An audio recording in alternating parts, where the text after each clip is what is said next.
ಬೀಳೋ ಹಂತದಲ್ಲಿದ್ದ ಸರ್ಕಾರಿ ಶಾಲೆಯ ಕೊಠಡಿಗಳನ್ನು ಲೋಕೋಪಯೋಗಿ ಇಲಾಖೆ ಡೆಮಾಲಿಷ್ ಮಾಡಲು ಆದೇಶವನ್ನ ನೀಡಿದೆ. ಆದರೆ ಅದೇ ಸರ್ಕಾರಿ ಶಾಲೆಗೆ ಜಿಲ್ಲಾ ಪಂಚಾಯತ್ ಸುಣ್ಣ ಬಣ್ಣ ಬಳಿದು ಲಕ್ಷಾಂತರ ರೂಪಾಯಿ ಹಣವನ್ನ ಗೋಲ್ಮಾಲ್ ಮಾಡಿದೆ. ಎಲ್ಲಿ ಅಂತೀರಾ? ನೀವೇ ನೋಡಿ.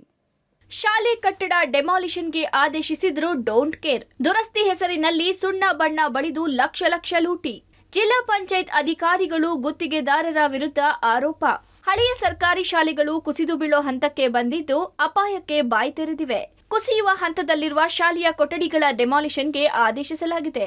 ಆದರೆ ಬೀದರ್ನಲ್ಲಿ ಡೆಮಾಲಿಷನ್ಗೆ ಆದೇಶಿಸಿದ್ರು ಹಣ ಲೂಟಿಗಾಗಿ ಸುಣ್ಣ ಬಣ್ಣ ಬಳಿದು ಕೈ ತೊಳೆದುಕೊಂಡಿದ್ದಾರೆ.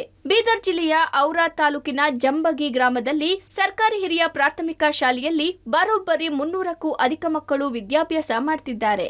ಎಲ್ಕೆಜಿ, ಯುಕೆಜಿ ಸೇರಿದಂತೆ 1ರಿಂದ 8ನೇ ತರಗತಿಯಲ್ಲಿ 300ಕ್ಕೂ ಅಧಿಕ ವಿದ್ಯಾರ್ಥಿಗಳು ವಿದ್ಯಾಭ್ಯಾಸ ಮಾಡುತ್ತಿದ್ದಾರೆ.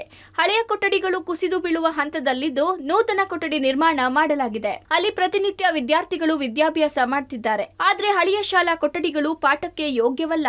4 ಕೊಠಡಿಗಳನ್ನು ಡೆಮಾಲಿಷನ್ ಮಾಡಿ ಎಂದು ಲೋಕೋಪಯೋಗಿ ಇಲಾಖೆ ವರದಿ ನೀಡಿದೆ.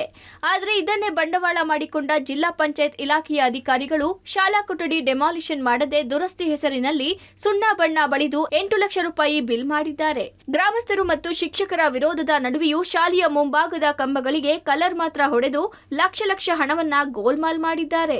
ಡೆಮಾಲಿಷ್ ಆರ್ಡರ್ ಆಲ್ರೆಡಿ PWD ದವ್ರು ಏನದ ಅಂತಂದ್ರು ಸರ್ಕಾರ ಸಬ್ಮಿಟ್ ಮಾಡ್ಯಾರ. ಜಿಲ್ಲಾ ಪಂಚಾಯತಿ ಅವ್ರು ಏನದ ಅಂತಂದ್ರು ಇಲ್ಲಿ ಒಂದು 8 ಲಕ್ಷ ರೂಪಾಯಿಗೆ ಎದುರಿಗಷ್ಟೇ ಬಣ್ಣ ಹಚ್ಚಿ ಮತ್ತೆ ಇದಕ್ಕೇನು ಉಪಯೋಗ ಇಲ್ಲ.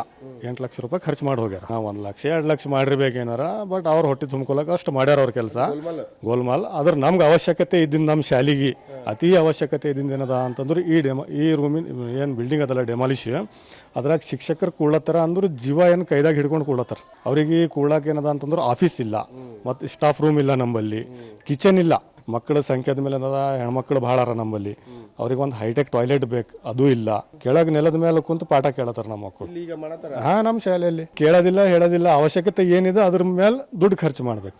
ಅವ್ರ ಮನ್ಸಿಗೆ ಬಂದಂಗೆ ದುಡ್ಡು ಎಲ್ಲಿ ಉಳ್ದ ಅಂದ್ರೆ ಇಲ್ಲಿ ಬಂದು ಖರ್ಚು ಮಾಡೋದು, ಒಂದು 2 ಬಕೆಟ್ ಬಣ್ಣ ತರೋದು ಹಚ್ಚೋದು ಹೋಗೋದು. ಮುಖ್ಯ ಗುರುಗಳು ಶಿಕ್ಷಕರಿಗೆ ಯಾವುದೇ ಕಾರ್ಯಾಲಯವಿಲ್ಲ.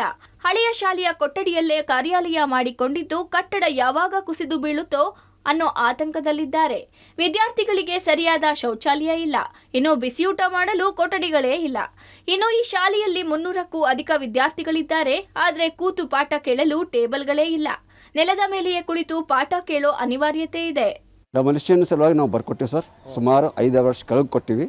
ಅವಾಗಿನ ಹಿಡಿದು ಡೆಮಾಲಿಷ್ ಅದಂತದ ನಮಗೆ ಇಲಾಖೆಯಿಂದ ಮೇಲಿಂದ ಮೇಲೆ ಮಳೆಗಾಲದಲ್ಲಿ ಮಕ್ಕಳನ್ನು ಸುರಕ್ಷಿತ ಇರಲಾರ್ದ ಕೋಣೆಗಳು ಕೂಡಿಸಬಾರ್ದು ಅಂತೇಳಿ ನಮಗೆ ಇಲಾಖೆಯಿಂದ ಮಾರ್ಗದರ್ಶನ ಬರ್ತದೆ ಸರ್. ಆ ಮಾರ್ಗದರ್ಶನದ ಪ್ರಕಾರ ನಾನು ಯಾವುದೇ ಮಕ್ಕಳಿಗೂ ಈ ಶೀತಲ ಅವಸ್ಥೆಯಲ್ಲಿ ಇದ್ದಂಥ ಕೋಣೆಗಳಲ್ಲಿ ಮಕ್ಕಳಿಗೆ ಆಗಲಿ ಕೂಡ್ಲಕ್ಕೆ ನಾವು ಬಿಡ್ತಾ ಇಲ್ಲ ಸರ್. ಅವ್ರು ಬಂದು ಫರ್ಸಿ ಕಲರು ಬೋರ್ಡು ಅದು ಇದು ಆರು ಮಾಡಿದ್ದಾರೆ.